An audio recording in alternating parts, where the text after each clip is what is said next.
Hello, good morning students. तो अब हम शुरू करते हैं अपना next topic that is trachea. Nasal passage, pharynx और लैरिंग्स कंप्लीट हो चुके हैं। After completing of the larynx next is the trachea. तो ट्रैकिया आपका कौन सा फोर्थ पैसेज आ गया है कंडक्शन जोन का। हम कंडक्शन जोन को ही कंटिन्यूशन में रख रहे हैं। यस, ट्रैकिया जो है कहां पर है, जस्ट आपके देखो आप बिल्कुल आपके वेंट्रल साइड के अंदर आप नेक को जब टच करते हो तो आपको सी शेप कार्टिलेज रिंग भी जो है उसको भी आप महसूस करोगे कि यहाँ पर ये प्रेजेंट है। तो ट्रैकिया जो है कहाँ प्रेजेंट होता है, ventral side. Okay, frontal region के अंदर ट्रैकिया प्रेजेंट है। ओके, ये लॉन्ग ट्यूब है, long tube like structure.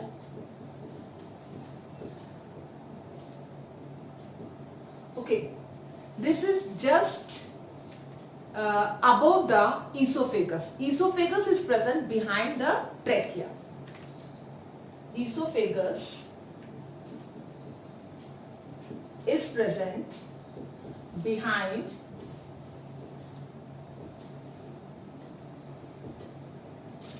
the trachea. Okay, esophagus इसके पीछे की साइड में प्रेजेंट होती है। जब हम ट्रैकिया की बात करते हैं तो ये देखो, फॉर एग्जांपल हम इसको डायग्रामेटिक प्रेजेंटेशन के थ्रू करेंगे, इजीली हमको लर्न भी हो जाएगा।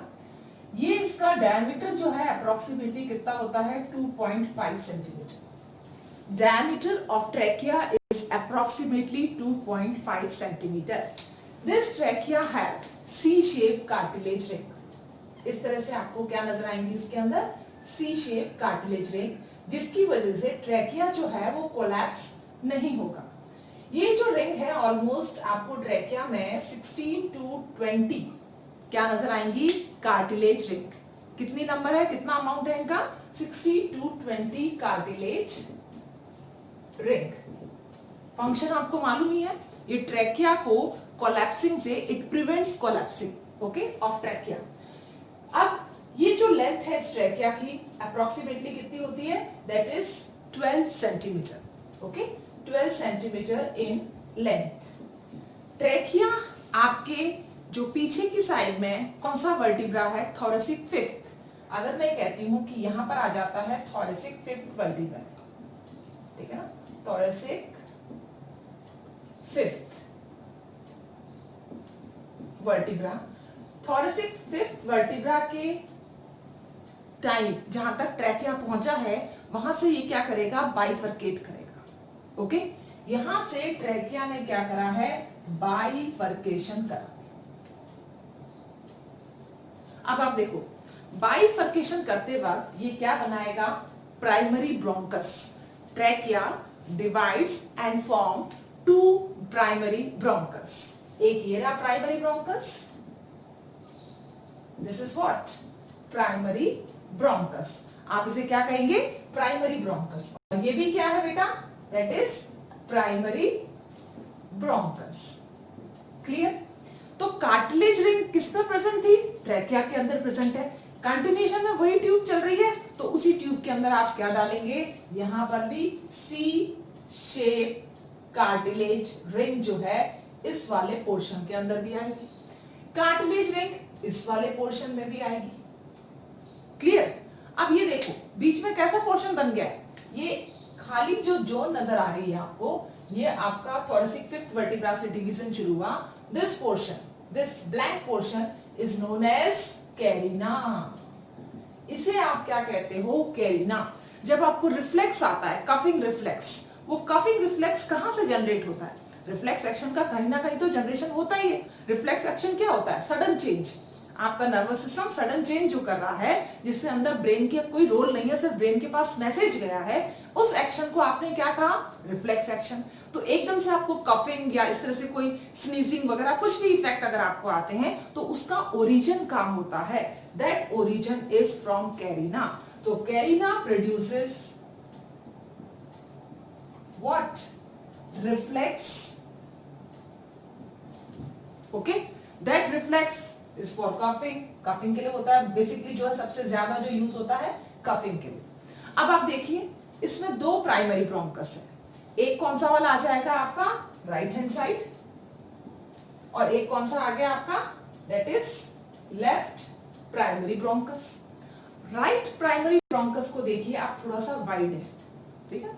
सबसे पहले आपको ध्यान रखना है कि राइट वाला प्राइमरी ब्रोंकस कैसा होगा, वाइड होगा, और ये वाला जो है प्राइमरी ब्रोंकस लेफ्ट वाला कैसा है, that is narrow, that is important.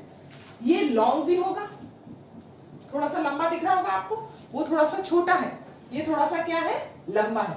तो नैरो और long, and this is wide and short, clear. अब इसके अंदर वाली एपिथेलियम जो सबसे इंपॉर्टेंट है, जिसमें सबसे ज्यादा नीट इंफोसिस करता है क्वेश्चंस के लिए, ठीक है ना, बोर्ड में भी आते हैं आपके जो ऑब्जेक्टिव टाइप क्वेश्चंस होते हैं उसमें भी पूछा जाता है। ये अंदर वाली इसके जो एपिथेलियम होगी, ये एपिथेलियम कौन सी है, pseudo stratified ciliated columnar epithelium. कौन सी एपिथेलियम है बेटा, pseudo stratified ciliated columnar epithelium. इसको अपन यहां पर लिख देते हैं PSCCE। What is this, PSCCE is pseudo stratified ciliated columnar epithelium, clear. तो याद रखना, यहां पर जो एपिथेलियम प्रेजेंट है वो pseudo stratified ciliated columnar epithelium पाई जाती है, किसके अंदर, ट्रैकिया में और प्राइमरी ब्रोंकस में। अब ये प्राइमरी ब्रोंकस फर्दर डिवाइड होंगे किसके अंदर, दैट इज, ये डिवीजन हुआ आपका, सॉरी इसको भी हम ब्लैक से ही बताएंगे। यहां पर प्राइमरी ब्रोंकस फर्दर डिवाइड हो गया है दो, किसमें, सेकेंडरी ब्रोंकस में। यहां पर देखिए इसका फर्दर बाइफर्केशन हो रहा है, बाइफर्केशन तो नहीं कहेंगे क्योंकि ये तीन में डिवाइड होता है आपको, 1 2, ठीक है ना, 1 आ गया, 2 आ गया और ये 3, तो ये आपका हो जाएगा 1 2 और ये 3। तीन ब्रांचेस निकलेंगी किसमें से, that is from the this primary bronchus जो राइट साइड में है, उसमें से तीन क्या निकली है, सेकेंडरी ब्रोंकस, ठीक है ना। यहां पर क्या निकली है, 2 सेकेंडरी ब्रोंकस। तो प्लीज ध्यान रखें, जब ट्रैकिया है, इस ट्रैकिया से आपको क्या मिला, that is primary bronchus.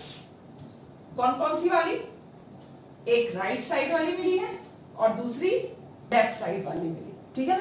Right side वाली प्राइमरी ब्रोंकस जो है, राइट प्राइमरी ब्रोंकस और लेफ्ट प्राइमरी ब्रोंकस, राइट वाली फर्दर डिवाइड हो रही है किसमें, 3 में, 1 2 3, तीन ब्रांचेस निकलेगी, उनको आपने क्या कहा है, सेकेंडरी ब्रोंकस, सेकेंडरी ब्रोंकस और सेकेंडरी ब्रोंकस। कितनी ब्रांचेस है टोटल, 3 ब्रांचेस है। यहां से कितनी ब्रांचेस निकली, 1 2 3, ये आपको याद रखना। अब आप देखिए लेफ्ट प्राइमरी ब्रोंकस से कितनी ब्रांचेस निकली, 2, लेफ्ट, ये that is secondary bronchus, secondary bronchus कौन सी वाली, लेफ्ट लेफ्ट, ये आ गई लेफ्ट, ये भी लेफ्ट, ये भी राइट है, ये भी राइट है और ये भी राइट है। तो 3 सेकेंडरी ब्रोंकस निकलेंगी और 2 क्या निकलेंगी, that is left secondary bronchus. तो राइट में 3 का फॉर्मेशन हुआ है, ये 3 क्या है, दैट इज सेकेंडरी ब्रोंकस। यहां पर देखिए ये 2 क्या निकल रही है, 1 और ये दूसरी 2 सेकेंडरी ब्रोंकस। सेकेंडरी ब्रोंकस के अंदर भी क्या प्रेजेंट होता है बेटा, सी शेप कार्टिलेज रिंग, ठीक है। अभी यहां पर स्टॉप नहीं हुआ है, अब इस सेकेंडरी ब्रोंकस में से फर्दर 10 दोनों में ही निकलेंगी, 10 टर्चरी ब्रोंकस, क्लियर। अब इसमें से भी क्या निकल रही है, 10, इसको दूसरे पेन से लिखेंगे, 10 टर्चरी ब्रोंकस। अभी तक आप इसको क्या कह रहे हैं, ब्रोंकस ही कह रहे हैं। यहां से भी क्या निकली, 10 टर्चरी यानी कि यहां तक तो डिसिमिलरिटी थी, अब दोनों में से क्या निकल रही है, 10-10 जो है सेकेंडरी क्या कहते हैं, टर्शरी ब्रोंकस। तो हम सिर्फ क्या बना रहे हैं, एक ही पोर्शन बनाएंगे, बाकी ज्यादा डिटेल में नहीं बनाएंगे क्योंकि इधर अदरवाइज यहाँ पर बहुत बड़ा नेटवर्क बन जाएगा। तो ये क्या हो गई आपकी टर्शरी ब्रोंकस। क्लियर बेटा? तो प्राइमरी कितनी थी, 2, सेकेंडरी कितनी हुई, राइट साइड में 3, लेफ्ट साइड में 2। देन अगेन इनका क्या कहते हैं और बाइफर्केशंस होते जा रहे हैं और 10 क्या बन गई है, primary 10 is the tertiary bronchus in case of left hand side and 10 is the second क्या कहते हैं, tertiary bronchus in case of right. दोनों के अंदर टर्शरी ब्रोंकस कितने बनेंगे, 10-10 बनेंगे। ओके, नेक्स्ट क्वेश्चन जो नीट का एक और फेवरेट क्वेश्चन है, इसके अंदर पूछा जाता है कि जब आप ब्रोंकस बना रहे हैं, ठीक है ना, ये आपका मैं ग्रीन पेन लेती हूँ, उसके अंदर अभी तक क्या प्रेजेंट है, सी शेप कार्टिलेज रिंग। कहीं पर भी कार्टिलेज रिंग क्या है, खत्म नहीं हुई है। अभी तक कंटिन्यूएशन के अंदर क्या चल रही है, कार्टिलेज रिंग। तो ये कार्टिलेज रिंग टर्शरी ब्रोंकस तक चल रही है। अब इसके अंदर कौन सी एपिथेलियम प्रेजेंट है, that epithelium is which one. अभी यहां पर क्या कह रहे थे आप, pseudo stratified ciliated columnar epithelium, ठीक है ना। अब यहां पर स्यूडो स्ट्रेटिफाइड को आप हटा दीजिए, ठीक है ना, अब ये क्या हो जाएगा, कॉलमनर एपिथेलियम। लेकिन सीलिया अभी भी प्रेजेंट है, ciliated columnar epithelium is present in bronchus region. तो एक और चीज आप याद रखेंगे कि नेक्स्ट जो है, ये तो किसमें चल रही थी, ट्रैकिया में। ट्रैकिया की एपिथेलियम कैसी थी, सीडो स्ट्रेटिफाइड। अब ट्रैकिया के बाद हम बात कर रहे हैं किसकी, ब्रोंकस की। ब्रोंकस के अंदर जो एपिथेलियम चलेगी वो कैसी होगी, that is ciliated columnar epithelium. Okay बेटा, इस चीज का ध्यान रखें, ये कौन सी वाली हो जाएगी, सीलिएटेड, यानी कि सीलिया अभी भी है, खत्म नहीं हुई है, सीलिएटेड कॉलमनर एपिथेलियम। क्लियर? तो आप ये देखेंगे सीलिएटेड कॉलमनर एपिथेलियम आपको कहां मिल रही है, ब्रोंकस वाले रीजन के अंदर, ट्रैकिया में pseudo stratified ciliated columnar epithelium. अब ये ब्रोंकस यहां तक स्टॉप होगा नहीं, फर्दर इसका बाइफर्केशंस चल रहे हैं। तो अपन देखेंगे कि ये टर्शरी ब्रोंकस जो है आगे जाके ब्रोंकियोल में क्या होंगे, डिवाइड होंगे। प्लीज रिमेंबर, ये टर्शरी ब्रोंकस अब किसमें डिवाइड होगा, जैसे मैं ये ले रही हूं, ये वाला, ठीक है ना, ये किसमें आ गया, ब्रोंकियोल। अब आप क्या नाम देंगे इसका, ब्रोंकियोल, ठीक है ना। ये जो ब्रोंकियोल्स हैं, इन ब्रोंकियोल्स के शुरुआत में जब ये स्टार्टिंग होती है तब आपको सी शेप कार्टिलेज रिंग मिलेगी इस तरह से। लेकिन जैसे ही ब्रोंकियोल्स आगे फर्दर पहुंचते हैं या आगे और ज्यादा बाइफर्केशंस करते हैं, इसे इस तरह से करेंगे, इनके अंदर से ब्रोंकियोल्स में से टर्शरी रिंग बनना खत्म। क्लियर? अब इसमें आपको टर्शरी रिंग नहीं मिलेगी। अब ये ब्रोंकियोल क्या कहलाएगा, टर्मिनल ब्रोंकियोल्स। अब ये क्या कहलाएंगे बेटा, that is terminal bronchiole. Clear? अब ये जो टर्मिनल ब्रोंकियोल है, इसके अंदर आपको सी शेप कार्टिलेज रिंग नहीं मिल रही। ये टर्मिनल ब्रोंकियोल, सपोज करो मैं इसको यहां से सेकेंडरी ब्रोंकस का ये यहां पर लिख देती हूं, ब्रोंकस, ठीक है ना। अब ये क्या है, टर्मिनल ब्रोंकियोल। टर्मिनल ब्रोंकियोल यहां से क्या हुआ, डिवाइड हुआ, कार्टिलेज रिंग इसके अंदर प्रेजेंट नहीं है। ये जब डिवाइड होगा, इसको आप क्या कहोगे, रेस्पिरेटरी ब्रोंकियोल। क्लियर? आप इसको क्या कहेंगे, रेस्पिरेटरी ब्रोंकियोल। और रेस्पिरेटरी ब्रोंकियोल्स में से क्या निकलेंगी, डक्ट, और ये डक्ट क्या बनाएंगी, एल्वुलाई। वापस से ध्यान देना, ब्रोंकियोल्स किसमें टूटे, टर्मिनल ब्रोंकियोल्स में। टर्मिनल ब्रोंकियोल्स किसमें टूटेंगे, लास्ट के अंदर, दैट इज रेस्पिरेटरी ब्रोंकियोल। और ये जो रेस्पिरेटरी ब्रोंकियोल है, ये किसमें आ जाएगा, एल्व्यूलस में। और एल्व्यूलस से पहले इसके अंदर क्या प्रेजेंट होगी, एल्व्यूलर डक्ट। ओके, इसके अंदर क्या प्रेजेंट है, एल्वुलस और ये क्या है, एल्वुलर डक्ट। तो ध्यान रखें, जब एल्वुलर डक्ट हो, एल्वुलस हो, रेस्पिरेटरी ब्रोंकियोल हो या टर्मिनल ब्रोंकियोल हो, इनके अंदर कभी भी आपको क्या नहीं मिल रहा है, that is C shape cartilage ring.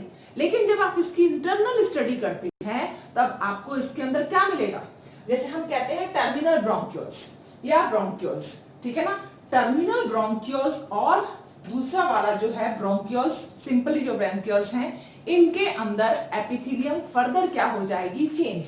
अभी क्या हो गई है, ये सीलिएटेड कॉलमनर एपिथेलियम, अब ये कैसी हो जाएगी, नॉन सीलिएटेड कॉलमनर एपिथेलियम। तो ध्यान रखें इसका, मैं इसको यहां से रब कर देती हूं थोड़ा सा, ये वाला पोर्शन।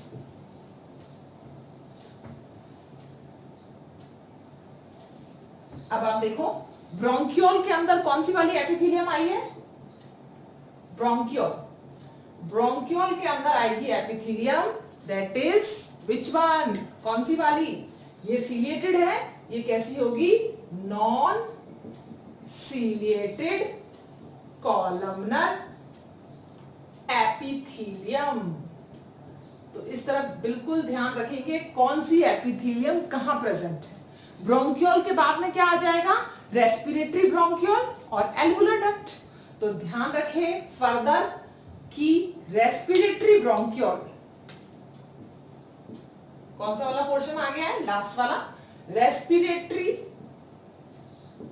ब्रोंकियोल, और कौन सा वाला रह गया लास्ट वाला, एल्वुलाई, ठीक है ना। एल्वुलाई के अंदर आपको जो एपिथेलियम मिलेगी वो कौन सी होगी, that is squamous epithelium. Please remember, अभी तक कॉलमनर चल रही थी, अब यहां पर कौन सी एपिथेलियम आ गई है, दैट इज स्क्वैमस एपिथेलियम। तो कौन सी एपिथेलियम है ये, स्क्वैमस एपिथेलियम। तो प्लीज रिमेंबर दिस थिंग कि एपिथेलियम के अंदर कैसे कैसे चेंज आ रहा है। मैं इसको थोड़ा सा एक बार रिकैप करके इसको रिवाइज कर देती हूं आपको, ठीक है ना। सबसे पहले आया ट्रैकिया, ट्रैकिया के अंदर क्या थी, कार्टिलेज रिंग, ओपनिंग का सेंटीमीटर कितना होगा, 2.5 सेंटीमीटर। ट्रैकिया की अप्रोक्सीमेट लेंथ कितनी है, 12 सेंटीमीटर। जैसे ही ट्रैकिया लंबा, आपका जो थोरेसिक फिफ्थ वर्टिब्रा है वहां से क्या होगा, बाइफर्केट होना शुरू होगा। ये जो बीच वाला पार्ट है इसको आप क्या कहोगे, कैरिना। कैरिना रिफ्लेक्स जो है एक्शन प्रोड्यूस करता है, किसका, कफिंग का, या कुछ गले में आपके फंस जाता है तो वो रिफ्लेक्स एक्शन का जनरेशन पॉइंट क्या है, this one, that is known as the carina. तो कैरिना से जो है आपको रिफ्लेक्स एक्शन महसूस भी होता है, ठीक है ना। अब आप देखिए, अगर मैं आपसे एक सिंपल सा क्वेश्चन पूछती हूँ कि सपोज करो आपके ट्रैकिया में कुछ आ गया, ठीक है ना, आपका फूड पार्टिकल आ गया, फूड पार्टिकल इधर जाएगा कि इस साइड मूव करेगा। वापस से मेरा क्वेश्चन सुन लीजिए, बाय द वे आपको रिफ्लेक्स एक्शन का प्रोडक्शन कैरिना करना है, ठीक है ना, लेकिन गलती से वो फूड हो सकता है लंग्स के दोनों में से किसी भी चैम्बर के अंदर चल जाए, या तो वो राइट लंग में जा सकता है या फिर वो लेफ्ट लंग में। तो राइट में जाएगा तो राइट ब्रोंकस से जाएगा, और लेफ्ट में जाएगा तो लेफ्ट ब्रोंकस से जाएगा। तो इसमें किसके अंदर ज्यादा चांसेस है कि उसका मूवमेंट हो, that is from which one, right one. जिसका डायमीटर ज्यादा होगा उसी के अंदर तो कोई चीज डूबेगी ज्यादा, जिसका डायमीटर कम है तो उसके अंदर जाने के चांसेस कम होते हैं। तो इस चीज का भी ध्यान रखें कि अगर कोई चीज यहाँ से मूवमेंट करके आ रही है इस तरह से, तो इसके यहाँ पर जाने के चांसेस ज्यादा होंगे राइट साइड में, राइट ब्रोंकस में, as compare to the left bronchus. Yes, carina के बाद में आप देखेंगे कि प्राइमरी ब्रोंकस जो है वो फर्दर डिवाइड हो रहे हैं, किसके अंदर, सेकेंडरी ब्रोंकस में। सेकेंडरी ब्रोंकस अगर आप लेफ्ट हैंड साइड देखते हैं तो एक प्राइमरी ब्रोंकस 3 सेकेंडरी ब्रोंकस क्या कर रही है, फॉर्म, और लेफ्ट साइड के अंदर वो 2 प्राइमरी ब्रोंकस का क्या कर रही है, फॉर्मेशन, ठीक है ना। तो ये 2 सेकेंडरी ब्रोंकस का क्या कर रही है, फॉर्मेशन। तो ये जो 2 सेकेंडरी ब्रोंकस है ये फर्दर क्या करेंगे, बाइफर्केट होंगे किसके अंदर, 10 टर्चरी ब्रोंकस में। यहां पर भी आपको राइट हैंड साइड में भी जो 3 आपको सेकेंडरी ब्रोंकस मिले थे उससे भी कितने बनेंगे, 10 टर्मिनल ब्रोंकस। प्लीज रिमेंबर, सबसे पहले दोनों के अंदर एक में 3 सेकेंडरी था, इसमें 2 सेकेंडरी था, लेकिन बाइफर्केशन के बाद दोनों बराबर में आ चुके हैं। इसके अंदर 10 है और इसके अंदर भी 10 क्या है, दैट इज टर्शरी ब्रोंकस। जब ये टर्शरी ब्रोंकस आगे की साइड में हम देखते हैं कि ये बाइफर्केट करेंगे तो टर्शरी ब्रोंकस क्या कर रहे हैं, क्या बनाएंगे, that is the bronchiole. Bronchiole के कुछ पोर्शन तक आपको क्या नजर आई है, सी शेप कार्टिलेज रिंग, यानी कि पूरा एरिया ट्रैकिया से लेकर ब्रोंकस तक का किससे लाइन था, that is ciliated, not ciliated, that is with C shape cartilage ring. तो सी शेप कार्टिलेज रिंग आपको कहां तक मिल रही है, टर्शरी ब्रोंकस तक। फिर कौन सा पोर्शन स्टार्ट हो गया है, ब्रोंकस किस में डिवाइड होंगे, ब्रोंकियोल में। जब ये ब्रोंकियोल के अंदर डिवाइड हो रहे हैं तो ब्रोंकियोल का डिवीजन बहुत ज्यादा है, इसलिए हमने उसको नंबर में नहीं लिया है। अभी तक हमने सब चीजें 2, 3, 10 नंबर में लिया था, लेकिन अब हम नंबर नहीं ले रहे हैं क्योंकि इसका डिवीजन क्या होता है, नेटवर्किंग जो है, बहुत स्ट्रॉन्ग नेटवर्किंग जो है पाई जाती है किसके अंदर, ब्रोंकियोल्स में। तो ब्रोंकियोल्स का इनिशिएटेड रीजन जो है उसके अंदर आपको सी शेप कार्टिलेज रिंग मिलेगी, लेकिन पेरिफेरी के अंदर फिर आपको कार्टिलेज रिंग नहीं मिलेगी। तो शुरुआत जब ब्रोंकियोल्स की होती है तो कार्टिलेज रिंग होती है, बाद में नहीं होगी। ये ब्रोंकियोल्स डिवाइड होंगे फर्दर किसके अंदर, टर्मिनल ब्रोंकियोल्स। टर्मिनल मतलब लास्ट होता है, टर्मिनल के बाद में ये क्या करेंगे, फर्दर क्या निकालेंगे, रेस्पिरेटरी ब्रोंकियोल्स। और इन्हीं रेस्पिरेटरी ब्रोंकियोल्स से क्या निकलेगा, दैट इज एल्वुलर डक्ट। तो एल्वुलर डक्ट जो है वो कहां से निकल रही है, रेस्पिरेटरी ब्रोंकियोल से। और एल्वुलर डक्ट से क्या निकल गया है, दैट इज एल्वियोलस। इसमें एक और इंपॉर्टेंट चीज जो आपको ध्यान रखनी है, एपिथेलियम। एपिथेलियम आप क्या देखेंगे, ट्रैकिया के अंदर pseudo stratified ciliated columnar epithelium. लेकिन जैसे ही ट्रैकिया कवर्ड हो जाता है फिर आ जाता है ब्रोंकस। ब्रोंकस के अंदर एपिथेलियम चेंज हो गई है, दैट इज स्यूडो की जगह क्या हो जाएगा, सिर्फ सीलिएटेड कॉलमनर एपिथेलियम। ब्रोंकस के बाद में फिर हिस्टोलॉजी चेंज हो गई है, एपिथेलियम आपके जो है ब्रोंकियोल के अंदर कौन सी एपिथेलियम आ गई है, non ciliated columnar epithelium. Bronchiole के बाद में फर्दर हिस्टोलॉजी चेंज हो जाएगी, रेस्पिरेटरी ब्रोंकियोल और एल्वुलाई के अंदर, जिसके अंदर क्या आ जाएगा, सिर्फ स्क्वैमस एपिथेलियम। तो प्लीज रिमेंबर, यहाँ पर जो क्वेश्चन पूछा जाता है आपसे मोस्टली हिस्टोलॉजी पर आता है, बाकी आप जो है कॉन्सेप्ट बेस्ड क्वेश्चन के लिए आपको पूरी स्टडी होना बहुत जरूरी है। ठीक है बेटा, तो ट्रैकिया वाला पोर्शन अपना होता है कंप्लीट। इसके बाद हम थोड़ा सा एल्वुलाई का स्ट्रक्चर लेंगे कि वो कैसे जो है रेस्पिरेटरी मेम्ब्रेन का फॉर्मेशन करती है। ओके बेटा, now next move to the respiratory membrane. Yes, come to the next topic, that is respiratory membrane. Respiratory membrane. अपने फर्स्ट वाले वीडियो में हम रेस्पिरेटरी सिस्टम के फर्स्ट वीडियो के अंदर हम रेस्पिरेटरी मेम्ब्रेन के जो है फंक्शंस कर चुके हैं, कैरेक्टरिस्टिक्स कर चुके हैं, सॉरी, ठीक है। तो कैरेक्टरिस्टिक्स दे रखे हैं, उसको जरूर देख लेना बेटा, तब आपको आइडिया भी हो जाएगा ये। यस, अब आ जाते हैं यहाँ पर रेस्पिरेटरी मेम्ब्रेन में, ये है अपनी एल्वुलाई। अभी अपन ने ट्रैकिया कंप्लीट करा है। ट्रैकिया का सबसे जो लास्ट पार्ट होता है हमारे रेस्पिरेटरी सिस्टम में, जिसमें एक्सचेंज का काम होगा, वो कौन सा पार्ट है, दैट इज एल्वुलाई। एल्वुलाई हमेशा एक सिंगल मेम्ब्रेन से कवर्ड रहते हैं, ठीक है ना, and that membrane is known as squamous epithelium. क्या कहते हैं बेटा उसको, स्क्वैमस एपिथेलियम। तो ये एल्वुलाई की क्या है, स्क्वैमस एपिथेलियम है। तो एल्वुलर लेयर जो है स्क्वैमस एपिथेलियम से बनती है, ठीक है ना, ये बन गई अपनी स्क्वैमस एपिथेलियम। और बेसिकली यही क्या करेगी, एक्सचेंज का काम भी करेगी। Okay, this is what, squamous epithelium. कहाँ है ये, एल्वुलाई की आउटर कवरिंग। ओके, ये क्या है बेटा बीच में, that is known as alveolar duct. इसी को हम क्या कहते हैं, एल्वियोलर डक्ट।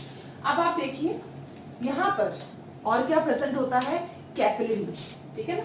तो कैपिलरीज जो है कहाँ पर प्रेजेंट होंगी, इस एल्वियोलर डक्ट के सराउंडिंग के पास में आपको क्या मिलेगा, कैपिलरीज।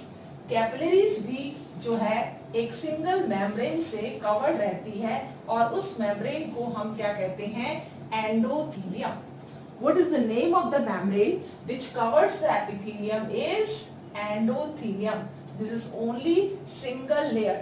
इसीलिए कैपिलरीज में ही हमेशा क्या होता है, एक्सचेंज ऑफ सब्सटेंस कैपिलरीज से होगा, आर्टरीज और वेन से कभी नहीं होगा, ठीक है ना। तो ये जो लेयर दिख रही है आपको, इसको हम क्या कहेंगे, that is endothelium. This is what, endothelium, ठीक है। इन दोनों के बीच में क्या बन रही है, एक छोटी सी स्पेस. ये दोनों डायरेक्ट कांटेक्ट में एकदम से अटैच नहीं है, इन दोनों के बीच में एक स्पेस आएगी and that space is known as interstitial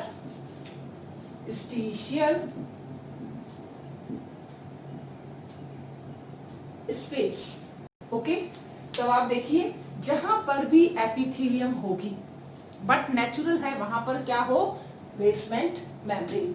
तो यहाँ पर स्क्वैमस एपिथेलियम है तो इसकी भी क्या प्रेजेंट होगी, दैट इज बेसमेंट मेम्ब्रेन. किसकी बेसमेंट मेम्ब्रेन है, स्क्वैमस एपिथेलियम की.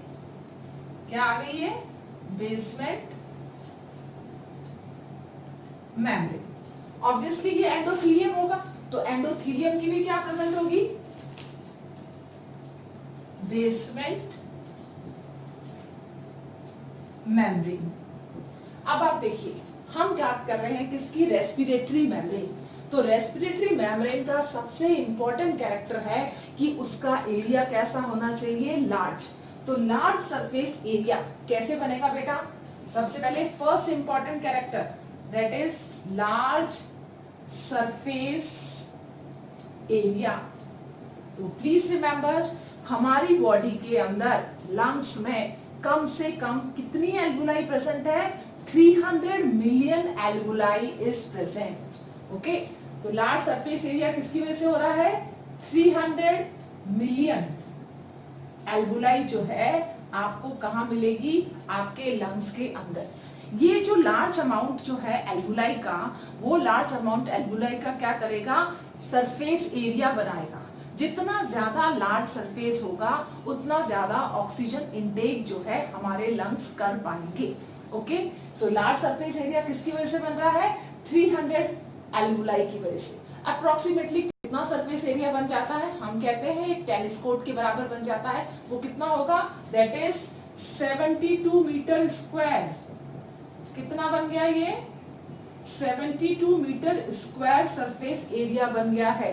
इस सरफेस एरिया से क्या हो रहा है बेटा, एक्सचेंज का काम होगा. ठीक है, दूसरा इंपॉर्टेंट कैरेक्टर, एक तो लार्ज सरफेस हो गया, 300 मिलियन एल्वुलाई की वजह से कितना एरिया बन गया है, 72 मीटर स्क्वायर. अब ये एरिया क्या होना चाहिए, thin. Second priority for the respiratory membrane क्या होना है, that is second one is thin. तो आप लोगों को मालूम होना चाहिए कि जो रेस्पिरेटरी मेम्ब्रेन जिसके अंदर आपने इतनी सारी मेम्ब्रेन बनाई है, इसका डायमीटर 1 मिलीमीटर से भी कम है. यानी कि इसका इतना थिन है कि ये 1 मिलीमीटर से भी क्या हो रहा है, कम है. ठीक है ना. तो थिन इट मींस इट्स जो है thickness is less than 1 millimetre. तो इतना कम होता है, पॉइंट्स में प्रेजेंट होता है बेटा, ये 0.5 या 0.6 मिलीमीटर के करीब जो है आपको इसकी थिकनेस जो है मिलेगी. तो थिन है तो परमेबिलिटी होगी, और परमेबिलिटी है तो क्या होगा, exchange. And another important criteria for the respiration, exchange of respiration gases और respiratory surface is highly vascular nature. ठीक है ना. तो एक चीज और ध्यान रखना, ये भी क्या है, हाईली वस्कुलर. अब ये हाईली वस्कुलर कैसे होगा, ये हाईली वस्कुलर होगा, एक तो आपको कैपिलरी नेटवर्क दिख ही रहा है यहाँ पर. तो कितना एक टाइम में, एट ए टाइम कितना ब्लड इनके ऊपर कवर करके रखता है, पूरे लंग्स की एल्वुलाई के सरफेस को कवर करके रखेगा. दैट एरिया इज कितना होगा बेटा, that blood amount is 1 litre और 1.2 लीटर के करीब ब्लड जो है आपको किसके अंदर मिलेगा, अपने एल्वुलाई के आसपास. तो this 1.2 litre blood over surface of alveoli. तो आप देखिए कितना अमाउंट जो है. ठीक है ना. 5 लीटर ब्लड हम अप्रोक्सीमेटली मान के चलते हैं एक पर्टिकुलर एवरेज ह्यूमन बीइंग के अंदर प्रेजेंट होगा. 5 लीटर में से ये कितना आ रहा है 1.2 लीटर ब्लड जो है एट ए टाइम किसके ऊपर प्रेजेंट है, हमारी एल्वुलाई के ऊपर प्रेजेंट होगा। ओके, तो ये तीनों क्राइटेरिया क्या कर रहे हैं, फुलफिल कर रहे हैं रेस्पिरेटरी मेम्ब्रेन के कैरेक्टरिस्टिक को, रेस्पिरेटरी सरफेस के कैरेक्टरिस्टिक को। अब आप देखिए, अगर आपसे पूछा जाता है कि what is respiratory membrane, respiratory membrane is that area from which exchange of air will take place and that consist of how many layer, that is 1 2 3 4। तो रेस्पिरेटरी मेम्ब्रेन के अंदर कितनी लेयर प्रेजेंट होती है बेटा, 4 लेयर, ठीक है ना। ये इंपॉर्टेंट क्वेश्चन है, नीट में पूछा भी जा चुका है। रेस्पिरेटरी मेम्ब्रेन अप्रोक्सीमेटली जो 1 मिलीमीटर से भी कम डायमीटर की है, उसके अंदर आपको क्या मिल रही है, 4 लेयर्स मिलती है, ठीक है ना। एक तो स्क्वैमस एपिथेलियम, फिर स्क्वैमस एपिथेलियम की बेसमेंट मेम्ब्रेन, फिर एंडोथेलियम, फिर एंडोथेलियम की बेसमेंट मेम्ब्रेन, और बीच में क्या है, इंटरस्टिशियल स्पेस। अब ये क्या करेगा, जब इतना थिन होगा तो आसानी से, सपोज करो यहां से क्या आया, डीऑक्सीडेटेड ब्लड, डीऑक्सीडेटेड ब्लड क्या होगा, किसके पास गया, एल्वुलाई के पास में, और इसने क्या दे दिया इसको, CO2। यहां पर एल्वुलाई के पास में क्या थी, ऑक्सीजन, और ऑक्सीजन जो है वो कहां पर आ गई, आपके ब्लड के अंदर, और आपका ब्लड कैसा हो गया है, ऑक्सीजनेटेड। क्लियर। तो हमेशा ध्यान रखें, ये वाला जो सेल आपको एल्वुलाई जो नजर आ रही है, जिसके अंदर आप स्क्वैमस एपिथेलियम बता रहे हैं, इस स्क्वैमस एपिथेलियम के अंदर भी 2 टाइप ऑफ सेल्स हैं। कितने टाइप ऑफ सेल्स हैं ये squamous epithelium, 2 types of cell. First जो है वो कौन सा है, टाइप 1। फर्स्ट क्या है बेटा, टाइप 1। टाइप 1 जिसको हम क्या कहते हैं, न्यूमोसाइट्स। क्या कहेंगे हम उसको, न्यूमोसाइट। न्यूमोसाइट बेसिकली क्या कर रहा है, एक्सचेंज ऑफ गैसेस। ये जो एक्सचेंज हो रही है, जो सेल्स इसके अंदर पार्टिसिपेट कर रहे हैं, वो कौन से हैं, न्यूमोसाइट सेल। तो न्यूमोसाइट सेल का परसेंटेज कितना हो गया, 95%। कितना है बेटा ये, 95% help in exchange of gases. तो ध्यान रखें, गैसेस एक्सचेंज का काम कौन कर रहा है, दैट इज न्यूमोसाइट। एक और सेल्स इसमें प्रेजेंट होंगे 2 टाइप्स के अंदर। दूसरा टाइप जो है, सेकेंड टाइप, जो कौन से सेल्स होंगे, these are which type of cells, जो हेल्प करेंगे किसके अंदर, सर्फेक्टेंट का प्रोडक्शन करने के अंदर। ध्यान रखना, सेकेंड टाइप ऑफ सेल की परसेंटेज कितनी है, 5%। और ये क्या बना रहे हैं, ये एक फॉस्फोलिपिड बनाएंगे। क्या बनाएंगे बेटा, फॉस्फोलिपिड। और उस फॉस्फोलिपिड का नाम क्या है, दैट इज लेसिथिन। क्या कहते हैं उस फॉस्फोलिपिड को, लेसिथिन। ये जो लेसिथिन है, ये देखो आपका एल्वुलाई है, ये इस तरह से इसको क्या कर लेगा, कवर कर लेगा। जब लेसिथिन आ जाएगा यहाँ पर, तो लेसिथिन आने के बाद में इसका सरफेस जो है, क्या कहते हैं, टेंशन जो है और कोलैप्सिंग जो है, वो दोनों ही क्या हो जाएगी, खत्म। तो ये क्या काम कर रहा है, लेसिथिन का जो 2 इंपॉर्टेंट फंक्शन है वो क्या है, फर्स्ट रिड्यूस सरफेस टेंशन, ठीक है ना। सरफेस टेंशन को क्या कर देता है, ये कम कर देता है। दूसरा prevent collapsing, that is prevent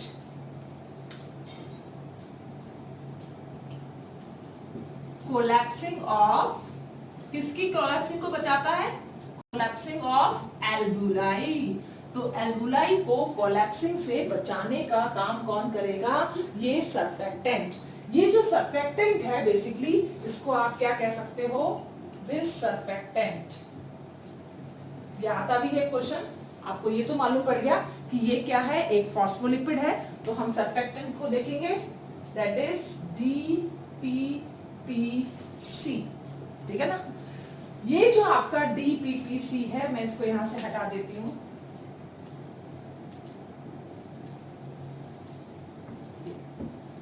डाईपाल्मिटिडाइल, डाईपाल्मिटिडाइल फॉस्फोटाइडाइल choline, ये है इस सर्फेक्टेंट का साइंटिफिक नेम, DPPC, डाईपाल्मिटिडाइल फॉस्फोटाइडाइल कोलीन। ये क्या है? ये सर्फेक्टेंट है, ये वाला जो इसको प्रिवेंट करेगा कोलैप्सिंग से, ठीक है ना। ये सर्फेक्टेंट जो है बेसिकली कौन से सेल्स बना रहे हैं? This type, second type Clara cells. कौन से सेल्स बनाएंगे? ये क्लारा सेल्स, और ये क्लारा सेल्स हेल्प करते हैं सर्फेक्टेंट के रिलीज में। तो प्लीज रिमेंबर, रेस्पिरेटरी मेम्ब्रेन के अंदर कितनी लेयर प्रेजेंट है? 4 लेयर, ठीक है। Squamous epithelium, basement membrane, endothelium and basement membrane of endothelium, ठीक है। बीच में स्पेस आ जाएगी, तो 4 लेयर प्रेजेंट है। अब इस 4 लेयर के अंदर बाद में यहाँ पर जो सेल्स प्रेजेंट है स्क्वैमस एपिथेलियम, वो कितने तरह के हैं? Type 1 and type 2। Type 1 simple क्या है? न्यूमोसाइट्स, जो कि 95% है, जिनका मेन फंक्शन सिर्फ एक्सचेंज ऑफ गैसेस का है। दूसरे जो 5% सेल्स हैं, जिनको हम क्या कहते हैं? Clara cells. हम इसको डिनोट भी कर सकते हैं, क्योंकि क्लारा सेल्स जो है हमेशा क्या होते हैं? ग्रैनुलर। ये जो दिख रहा है, सपोज करो ये क्या हो जाएंगे? क्लारा, जैसे यहाँ पर अपन बना लेते हैं इसको, ये हो गया क्लारा सेल्स। तो क्लारा सेल्स जो है ये क्या होते हैं? ग्रैनुलर्स होते हैं, ठीक है ना। ग्रैनुल जैसा स्ट्रक्चर इनके अंदर प्रेजेंट होता है, और ये सिक्रीट करते हैं क्या? DPPC, डाईपाल्मिटिडाइल फॉस्फोटाइडाइल कोलीन, जो एक सर्फेक्टेंट है, एक फॉस्फोलिपिड है, एक लेसिथिन है, जो प्रिवेंट कर रहा है एल्वुलाई को कोलैप्सिंग से, और साथ में इसके अंदर क्या प्रोड्यूस कर रहा है? सॉरी, प्रोड्यूस नहीं कर रहा, रिड्यूस कर रहा है किसको? सरफेस टेंशन को। क्लियर बेटा? ये है आपका रेस्पिरेटरी मेम्ब्रेन। तो 300 मिलियन एल्वुलाई जो है आपको किसके अंदर मिलेगी? लंग्स के अंदर। टोटल सरफेस एरिया कितना हुआ? 72 मीटर स्क्वायर, और उसके ऊपर कितना ब्लड फ्लो कर रहा है एट ए टाइम? 1.2 लीटर, यानी कि एक समय में 1.25 लीटर के करीब जो है ब्लड आपका एल्वुलाई के सरफेस पर रहता है। इसलिए रेस्पिरेटरी मेम्ब्रेन के सारे कैरेक्टरिस्टिक्स आपको मालूम है। तो रेस्पिरेटरी मेम्ब्रेन होता है फिनिश, ठीक है ना। ट्रैकिया आपको खत्म हो चुका है। नेक्स्ट अपन करेंगे respiration, different type of respirations. Yes, अब हम करेंगे ब्रीथिंग। ओके, वैसे तो अपन ब्रीथ कर ही रहे हैं बेटा। हाँ जी, तो रेस्पिरेशन इज ऑफ 2 टाइप्स, ठीक है ना। एक रेस्पिरेशन को आप 2 टाइप ना कह करके, हम टाइप्स पहले कर चुके हैं, हम उसको कहेंगे रेस्पिरेशन को हम डिवाइड कर देते हैं 2 पार्ट्स, ठीक है ना। 2 पार्ट होते हैं एक रेस्पिरेशन के।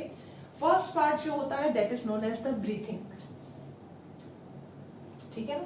और सेकंड जो होता है that is exchange of gases, जिसको अपन क्या कहते हैं? Internal respiration. आप इसको क्या कहते हो? इंटरनल रेस्पिरेशन, और हम इसको क्या कह सकते हैं? That is exchange of gases. तो दोनों ही प्रोसेस किस में चलते हैं आपको? एक्सचेंज ऑफ, मैंने 2 बार लिख दिया आई थिंक, एक्सचेंज, यस बेटा, हाँ जी, एक्सचेंज ऑफ गैसेस। ओके, तो रेस्पिरेशन में एक स्टेप होता है ब्रीथिंग, दूसरा स्टेप होता है इंटरनल रेस्पिरेशन, जिसमें हम एक्सचेंज ऑफ गैसेस करेंगे, ठीक है। ब्रीथिंग जो है खुद क्या है? जिसके अंदर इनहेलेशन भी इन्वॉल्व है और एक्सहेलेशन भी। So breathing is consist of 2 step again, that is inspiration and expiration. आप इसको ऐसे भी कह सकते हैं, इनहेलेशन एंड एक्सहेलेशन। इनहेलेशन और एक्सहेलेशन। हाँ जी, तो आप देखेंगे कि ब्रीथिंग के अंदर आपने 2 स्टेप्स करे। सांस अंदर ली और आपने सांस बाहर छोड़ी। ये दोनों जो प्रोसेस है ये किसके अंदर आएंगे? ब्रीथिंग। अगर मैं आपसे पूछती हूँ कि आप 1 मिनट में कितनी बार ब्रीथ कर सकते हैं, तो आपका आंसर क्या आएगा कि आप 1 मिनट में कम से कम 12 to 16 टाइम्स क्या कर सकते हो? ब्रीथ कर सकते हो। ठीक है ना? तो हम 1 मिनट में 12 से 16 बार क्या कर रहे हैं? ब्रीथ। जब हम ब्रीथिंग प्रोसेस करते हैं तो लैरिंग्स जो है उसमें इन्वॉल्व नहीं होता। प्लीज रिमेंबर, आप जब बोल रहे हो जो साउंड बॉक्स है, there is a no involvement of larynx in breathing. ठीक है ना? Larynx not involve in breathing. इस चीज का ध्यान रखें। आप जब भी कोई क्वेश्चन आता है जिसके अंदर वैल्यू बेस्ड क्वेश्चन हो इस तरह से, तो उसमें आपको मालूम होना चाहिए कि लैरिंग्स कभी भी इन्वॉल्व नहीं करता किसके अंदर? ब्रीथिंग के अंदर। ब्रीथिंग के अंदर 2 मसल्स का इन्वॉल्वमेंट होता है। There is a involvement of 2 muscles in breathing. कौन कौन सी मसल्स है वो? In breathing.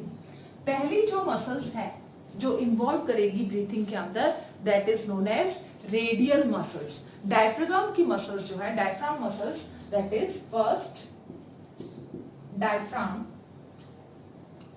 मसल्स, जिसको हम क्या कहते हैं?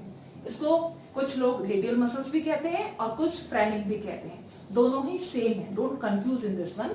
सो this is also known as which one? Phrenic muscles और radial muscle.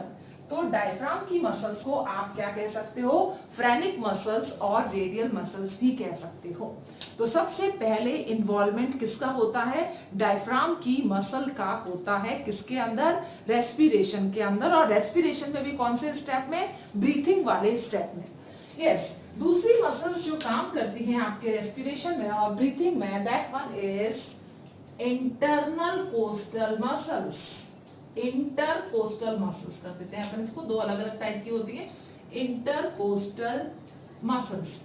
Internal coastal muscles ribs के बीच में प्रेजेंट होती हैं। 2 रिब हैं, दोनों रिब्स आपस में किससे अटैच होंगी? इंटरकोस्टल मसल से।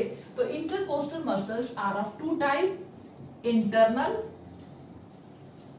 And external intercostal muscle.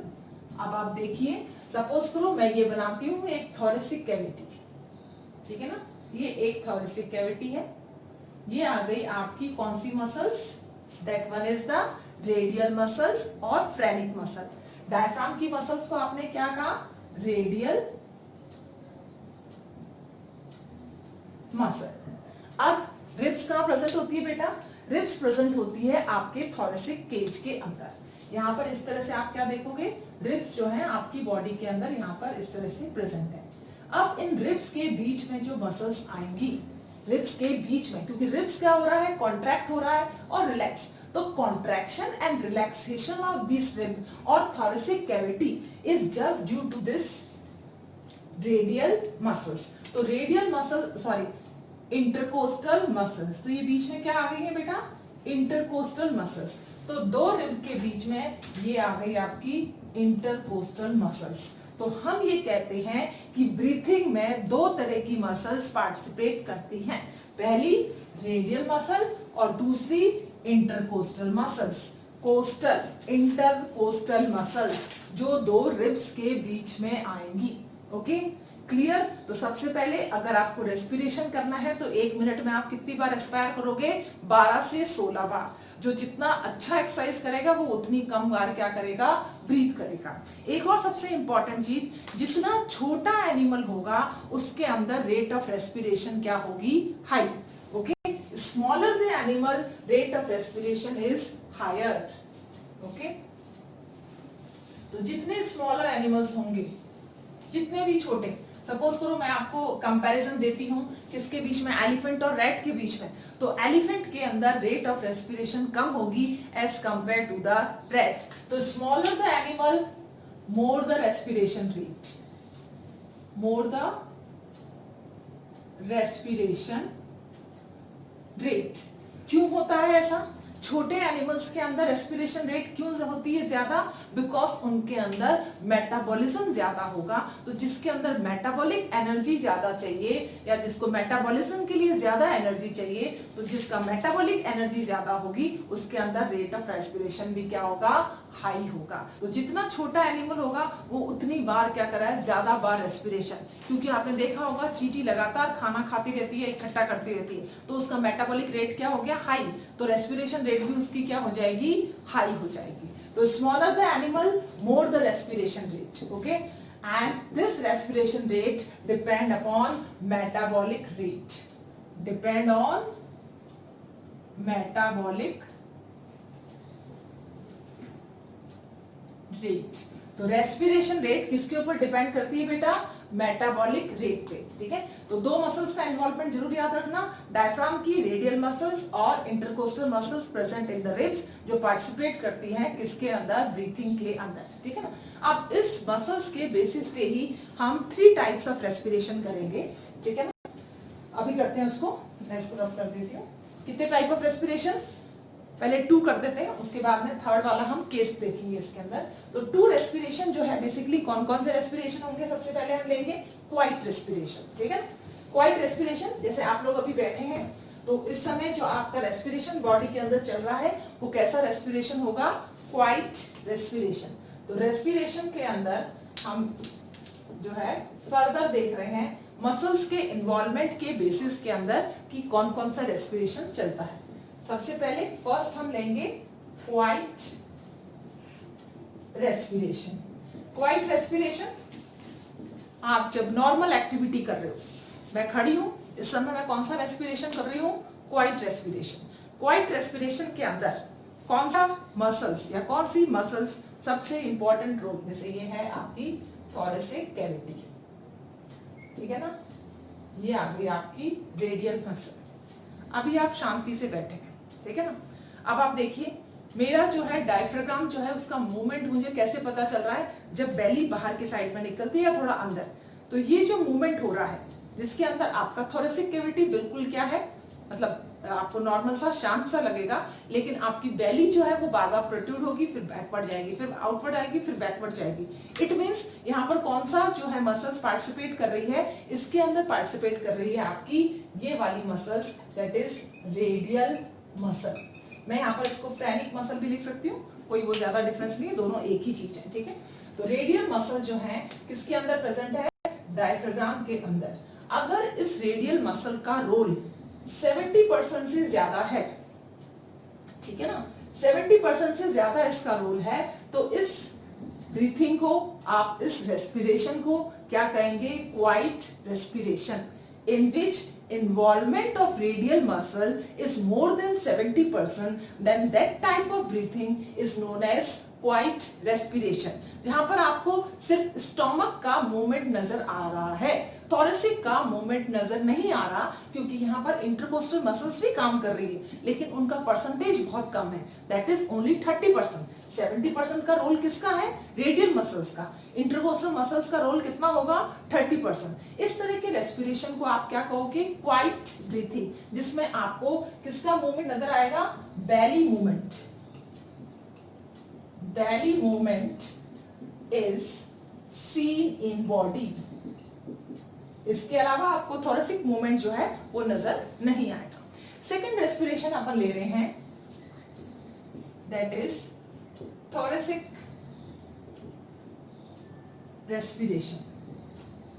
अच्छा, एक और बात, क्वाइट ब्रीथिंग को मैं एब्डोमिनल रेस्पिरेशन या एब्डोमिनल ब्रीथिंग भी कह सकती हूँ, क्योंकि इसके अंदर बेली मूवमेंट नजर आ रहा है और बेली पोर्शन किसके अंदर है? एब्डोमेन के अंदर। So that quiet respiration is also known as abdominal breathing.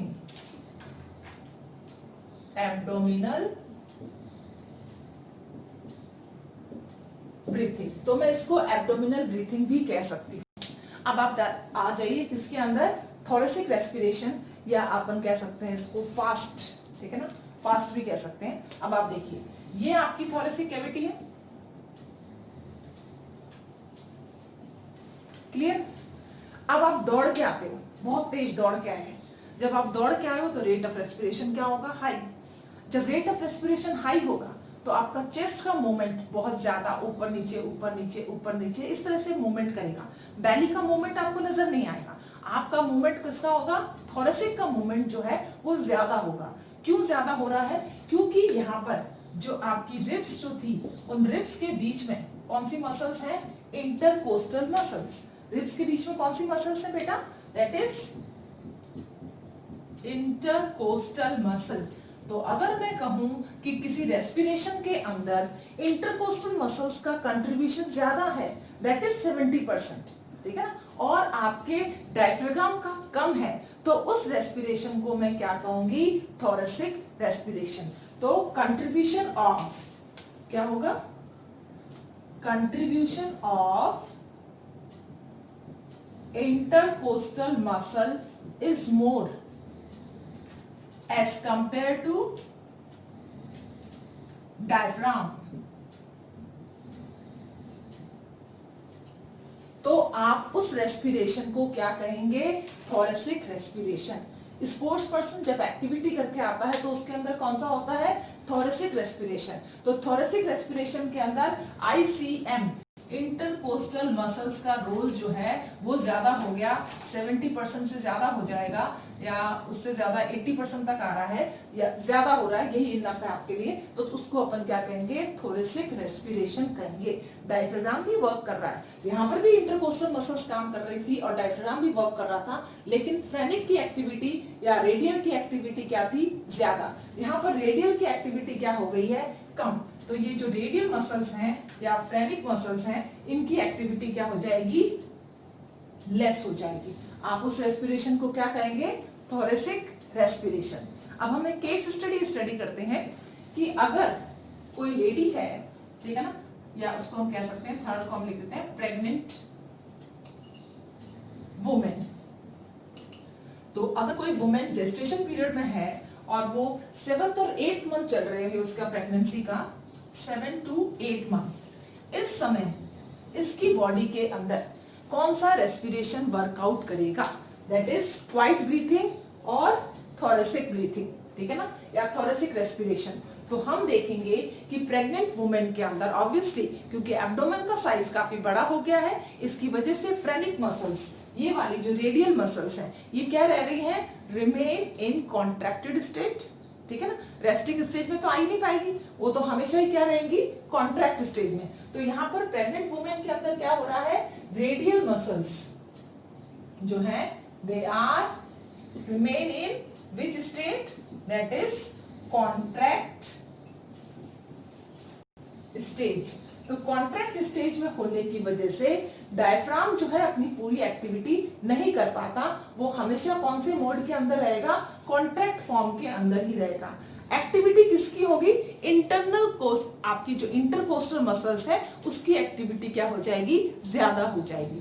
तब ये नॉर्मल कंडीशन में हो तभी भी, या फिर क्या कहते हैं, किसी भी कंडीशन में हो, इनके अंदर आफ्टर 6-7 मंथ जो है जो रेस्पिरेशन करेगा, that respiration is of which type, that is thoracic respiration. कौन सा रेस्पिरेशन प्रेजेंट होगा, थोरेसिक रेस्पिरेशन। क्यों, क्योंकि फ्रेनिक मसल्स और रेडियल मसल्स की एक्टिविटी जो है इनके अंदर क्या हो गई है, डिक्रीज हो गई है। डायफ्राम जो है वो कॉन्ट्रैक्ट स्टेज में है काफी लंबे समय तक, और इस वजह से इनके अंदर थोरेसिक एक्टिविटी ज्यादा हो गई है, इंटरकोस्टल मसल्स की एक्टिविटी ज्यादा हो जाएगी, इसलिए इसके अंदर जो रेस्पिरेशन होगा वो कैसा होगा, थोरेसिक रेस्पिरेशन। क्लियर बेटा। तो नॉर्मल रेस्पिरेशन इनके अंदर कैसा होता है, thoracic. In case of the pregnant this is the type या स्पेशल केस है। बाकी आप कभी भी नॉर्मल जब भी बैठते हैं तो क्वाइट ब्रीथिंग कहते हैं अपन उसको, और जब आप एक्सरसाइज करके आते हो तो उस ब्रीथिंग को अपन क्या कहते हैं, थोरेसिक रेस्पिरेशन। तो थोरेसिक रेस्पिरेशन के अंदर इंटरकोस्टल मसल्स का इन्वॉल्वमेंट ज्यादा होता है, और नॉर्मल ब्रीथिंग और क्वाइट ब्रीथिंग के अंदर रेडियल मसल्स और फ्रेनिक मसल्स का रोल जो है वो ज्यादा होगा। इस वजह से दोनों ही डिफरेंट हैं, दोनों को आपको ये ध्यान रखना है। क्वेश्चंस आते हैं इसके ऊपर भी पूछे जाते हैं, तो आपका कॉन्सेप्ट जो है वो क्लियर होना चाहिए। ओके बेटा, so concept is clear? Yes, तो ये आपका रेस्पिरेशन होता है खत्म। अब हम नेक्स्ट लेंगे मैकेनिज्म ऑफ रेस्पिरेशन। ओके